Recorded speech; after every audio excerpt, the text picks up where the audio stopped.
Hi, skaters. This is John from the board company, and today we're doing a teardown of a Plutonium 1. This is the original Plutonium from Bioboards in Sweden, and they released these as a pre-order back in 2021. Currently, they've got a new Plutonium 2. I think they've got their own gear drives now, their own trucks, but at the time they were using 3D services back in 2021, and this was kind of the proof of the concept of the Plutonium, because it did change significantly between this version and the Plutonium 2. So what you're seeing here is the Plutonium 1, and I've had this thing now for, well, I ordered it in 2021 and then took delivery around 9 months later in 2022. Not without incident. There was issues when it got shipped. At the time, long-haired boy was doing the batteries and all assembly, at least from the US, and by the time I got my hands on it, there was some issues. I had to go back to Sweden. I was able to get the board back. I shipped it myself back to Sweden, and then Marcus fixed up the board and gave me the carbon battery cover you can see there, and he also put the Plutonium 2 battery. That was the 12S 8P. He put that battery in there out of goodwill for the issues I was facing at the time. So here I'm basically, now it's been all these years, the board has performed flawlessly. It's been my go-to board, actually. Like I've built a whole series of builds, but this board has been like my daily driver. But it finally had an issue, and I was waiting for it to happen. Something, this basically wasn't. There's something to do with. It looked like ultimately here, as I tear it down, I found that there was some issue with the receiver on the remote. So I've basically took this opportunity to tear down the board and go do a full inspection of the battery and the full build. I hadn't opened it up until this point. So since I received the board from Marcus in 22, I had never been inside it. So this whole discovery for me was something I'd been itching to do, and so I thought I'd record it for the audience here to see what we find when we tear apart Bioboards before they kind of stepped it up, you could say, for their Plutonium 2 that they're now currently selling with the awesome gear drives. And I think you'll see that they've definitely progressed in the time as you'd expect from this version to the next one. But generally it's kind of a similar board, actually. Like this configuration, the four-wheel drive with the all-terrain, had 8-inch tires. Big difference on my build is I did my own custom CNC rims. I actually put some. There's a link in my videos here where you can see where I've done a walkthrough my custom rims that I built for the Plutonium. I found that the rims that come with it standard, with the tires that were at the time, they're the 50, the 2-inch, just really thin. And for the power that you have in the Plutonium, what it's capable of, like having narrow tires is really, you really notice that, the difference between upgrading it to a wider. So I CNC'd and designed my own wheels, and that's what you got on this build here. So I'm pulling off the trucks because what I found was I couldn't just pull the case off and get inside the build without removing the trucks first. So it's a bit of a job to kind of get in and actually, just because the way that the sensor wires and the motor cables are connected to the speed controller, you have to actually pull off the trucks and kind of disassemble everything to get in there. So yeah, here I'm. You got these twin risers. So one interesting thing about the Plutonium is you got these 2-inch risers, almost 2 inches, when you add the two together. You got like a rubber compound, and then the other's like a CNC plastic, Custom machine. and that's basically guiding the cables. They obviously need to do that because it's a standard drop-down deck style. Like you'd get wheel bite if you didn't increase the height between the deck and the truck. It would be nicer to have it lower, but also you got the double stack battery, so the belly of the board actually is pretty low. I prefer to have batteries above the deck, but you know, the Plutonium is an incredible board, so I mean, you know, I don't mind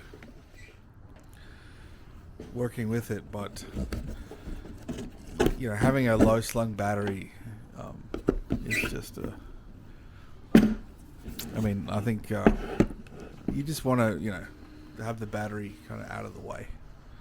So anyway, I've got this battery out now. I've got it off, and this was a surprise to me to see that the EVA foam gasket was stuck onto the top of the battery. So I'm like peeling this open like a cake. So this is where we get to see all the goodies, exactly what happened back in 2022. And I mean, the good part about it is it's definitely sealed from the weather. But we soon discover there's a whole bunch of stuff going on inside this battery case that had to be upgraded if I was to continue using the board. So that was kind of my focus. So just go through this discovery process, figure out, you know, what could I do to, you know, give this board another 3 or 4 years, you know, before I have to upgrade something. So yeah, like the battery is very low slung, so you can see the packers there. That's to stop the vertical movement vibrations of the battery. So, you know, they could have maybe made the battery case a bit like not as wide and not as low slung, and you know, you got at least a good solid 1/2 inch there, where the battery case is hanging down because of, you know, the height. But what's actually happening is the speed controllers, as you can see soon, they're mounted on a 3D printed base plate with a small heatsink. And it's actually the speed controller that's the limiting factor on the height. So the overall battery, the width of the battery, you know, from the bottom of the deck to the ground, like that battery, the battery case thickness is potentially a 1/2 inch thicker than it needs to be because of the way the ESCs are placed. So also they've used some great, you know, they've put a lot of, you know, like glue compound or whatever that yellow stuff is in there. They've clearly learnt to, you know, cover everything with some goo to make sure that the vibrations don't, you know, disconnect. That's like your most obvious source of faults, electrical faults from boards, you know, with the high vibrations. So there's like this silicon. No, it's not silicon. It's some kind of, you know, fixing compound, caulking or something that's everywhere. So we got that. We got that's the Meter Pro that came with it. Over in the corner back there. This is a full drive, so obviously we've got the 2 speed controllers, the Storm Cores, that was from LaCroix. So that was interesting to see LaCroix there before. At the time, obviously LaCroix was doing pretty well. Bioboards was offering the 100D ESC as like a free upgrade at the time. But yeah, overall the ESCs have performed like amazingly well. An interesting actual thing here is with the firmware, the DeViga isn't, like these older firmwares are not working with the current VESC updates, so we've got to use 5.3 on the firmware for these to get for the DeViga to work. So there, as you can see before, I was looking at the battery. I'm pretty keen to open up the battery and see what's inside. We want to get rid of that blue crap, the blue shrink wrap, and I basically disconnected everything here to get the battery out.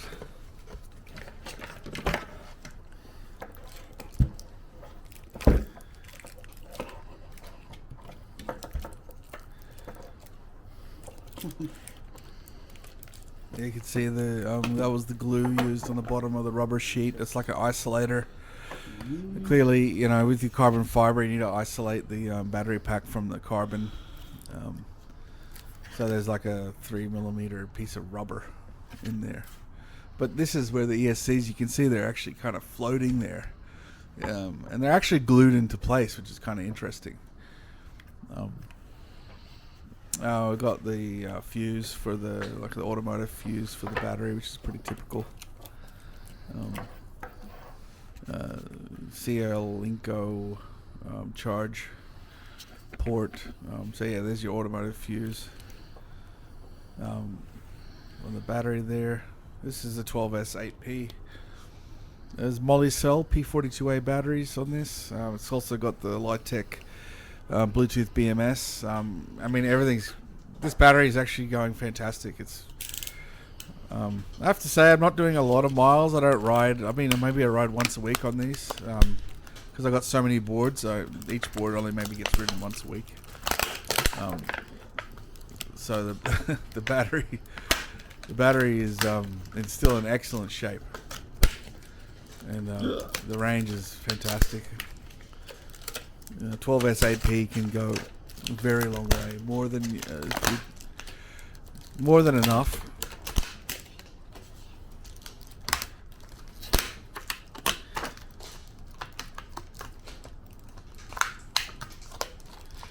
So yeah, this was important to basically inspect the welds, the solder. I mean, it's been, we're looking at 3-4 years. This battery's been around. So if I'm gonna get this thing going again, the aim here was to basically tear it all down and really look and see, is there any loose connections? Is there anything? Are the solder joints good? Are the welds good? Or, I mean, we have to assume the welds are good because they're all hidden. But the soldering, was a good opportunity to inspect that.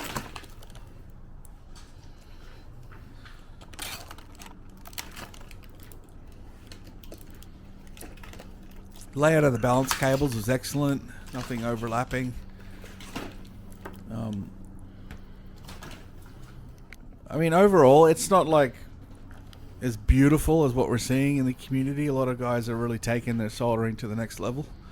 But when I got in there and really looked at each of these solders, he's done a great job as far as the quality of, these are well soldered joints. There, nothing's coming off. There was no issue with anything. It's not the prettiest work, but it's definitely, robust, and it's stood the test. And as far as the pack itself, it's very minimal, with the capped on tape. I thought it's definitely good for me to kind of do a little bit of sort of future protection, so I'm going to make some pretty big changes here as far as the overall packaging goes. But I didn't have to change anything with the battery. But yeah, basically my aim here is to kind of solve this heatsink problem, because you can see there the 3D printed bracket there, it's glued on, and then there's a tiny little piece of aluminum that's essentially forming a heatsink. I mean, why this is possible is because the ESC from LaCroix is essentially a solid aluminum body, so the ESC itself is forming a heatsink. So all that aluminum around it is kind of why I guess you can get away with such a small heatsink.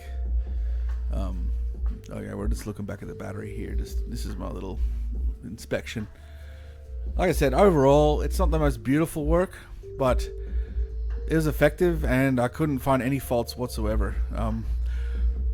I went in there and I've increased the level of insulation where I could. I've retaped it, but you'll see that later. So here I'm getting into solving this this ESC heatsink problem. The Bioboard, they still have an internal heatsink, which, I mean, I can see for the benefit of time when you're doing mass construction, like it's very difficult to cutting holes in carbon fiber battery cases. So it's kind of like a luxury of the DIY guy. He gets to kind of put penetrations in, you know. So this is what I'm doing here. I'm spending a lot of time to kind of, you know, put a proper heat sink in this board and get the full benefit of having an atmospheric kind of heat sink with the new aluminum plate. That's the old plate there, and these are the new plates that I've just cut up. They're made out of 5mm aluminum, solid plate, and I've made them basically as big as possible. I really just don't see the harm in maxing out my heat sink with speed controllers. You know, that thermal mass, I mean, why not just, you know, get as much as possible. So here I've basically taken the whole surface area of the available space and just made a aluminum plate that I know can, you know, probably be overkill, but there's really no harm in it. It's already a heavy board, 4-wheel drive. So I've cut it out with a Dremel, and I'm gonna glue this in with some caulking there, and also screw it, and it's going to keep that structural integrity of the case. Yeah, I didn't get like proper machined, you know, channels and the like, because I mean, as you can see, what was already there. I mean, we've literally got about 30 times more metal than there was there before, so having channels won't really make much more difference. So that's one plate installed. I'm just putting the anchor holes for the ESC. They've got some holes that I can tap into the ESC, so sort of matching that up. Here's some thermal compound for the heatsink. I've been using this now with everything I've been doing, just making sure that I've got you know, that thermal connection between the heatsink plate and the ESC. Simple thing to do, and absolutely is going to be that, you know, that extra layer of you know, connection that you need. I think it's a fantastic thing to bond with heat sinks with the heatsink plate. So we've done that, and that's the plate on, and the heatsink on with the ESC in there. Got the cables coming out.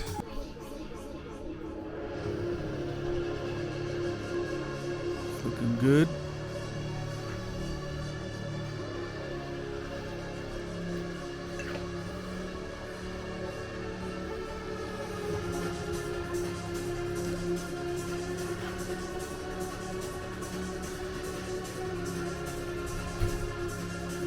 We had a few little scuff marks there. That is a low slung battery, but it's gonna have to stay that way.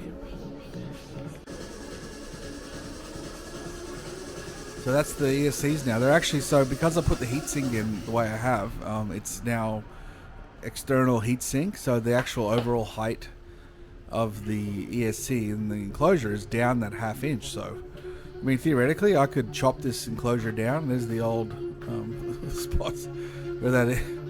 Oh man, it was nice to get rid of these. There's one place where these belong.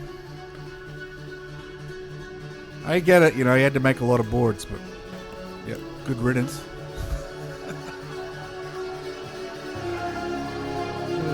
So yeah, there's a whole lot of stuff going on behind the scenes here, but you know, I took these few shots. This is the rubber gasket between the battery and the bottom of the case. I just, you know, it's a good, because I basically, you'll see later, I've fully re-insulated the actual battery itself. This step wasn't necessary anymore, plus it just had so much gunk on it. I think a good layer, a few layers of EVA foam is enough, you know, when you've got a, you know, well wrapped battery, and it's also great for vibrations. So you know, I'm basically getting this stuff in there. This is what I like to use. But yeah, it's also the battery as well. You can't just do that in the, you got to do both sides of the build. I also put some foam on the battery side as well on the bottom. Yeah, this was the charge cable. There was like old wires just hanging off. I think it was set up to have like charging multiple. I mean, I don't know exactly what was going on here, but there was old wires hanging there that had been sort of taped up. So I had to kind of fix that up, which I don't show, but I got rid of that, and now you just got a clean cable for the charge. So this is me after I've wrapped the battery. I've used more tape. I've put some more insulators between the P groups. I actually took off all the old Kapton tape and sort of re-insulated the battery after giving it a really good inspection, a bit of a clean down, and then I'm putting some clear cling wrap, shrink wrap, sorry, because I think it's just fantastic that we're using the clear shrink wrap. You can always inspect your battery much more clearly. I put some more EVA foam on the sides just to kind of, that was one area where the battery could touch the walls of the carbon fiber case. So you got that layer of EVA on the bottom.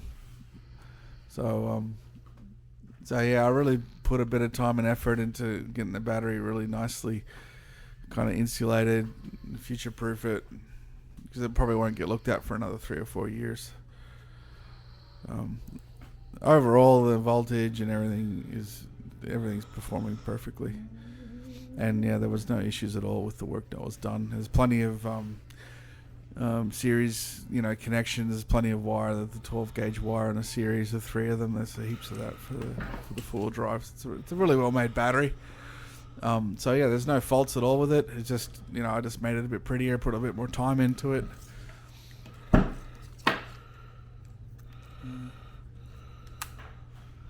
So that's the Electric BMS Bluetooth. Yeah, I just sort of wrap the cables because I like to have some a lot of protection from the vibrations. So here I've basically relined it. I've refitted the battery with the ESCs. Also put a gasket around the outside of the battery. I'm not going to do the previous version, which was to stick a piece of EVA foam over the outside like a cake. Like this is a bit more typical what you'd expect to see.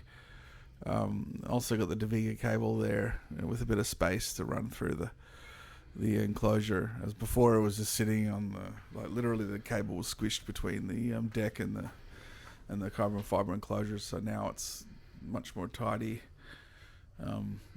And yeah, I got a very healthy amount of insulation. I had to add a bit of foam on the top of the battery there for the vertical movement because of the height, is now excessive. That's my wheels.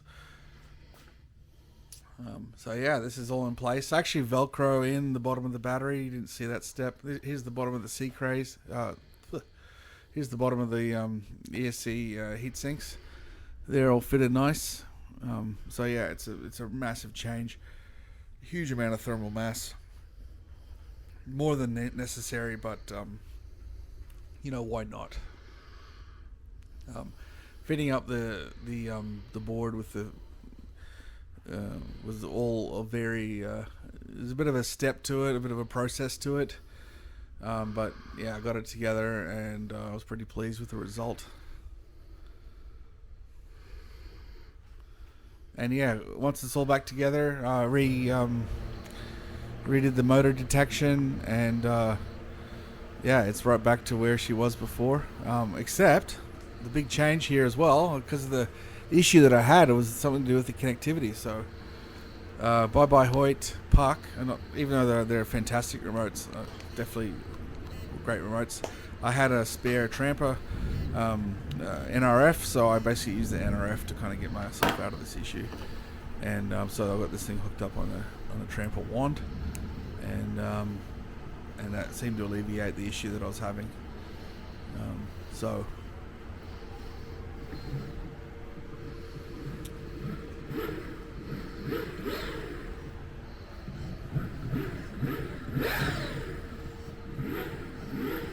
yeah, looks like this board will be good for another 3 or 4 years of enjoyment. I mean, Bioboards is a fantastic company, and they've done a great job. They build suicidal boards, so yeah, I think they're giving you more than you need. So yeah, they're great. And,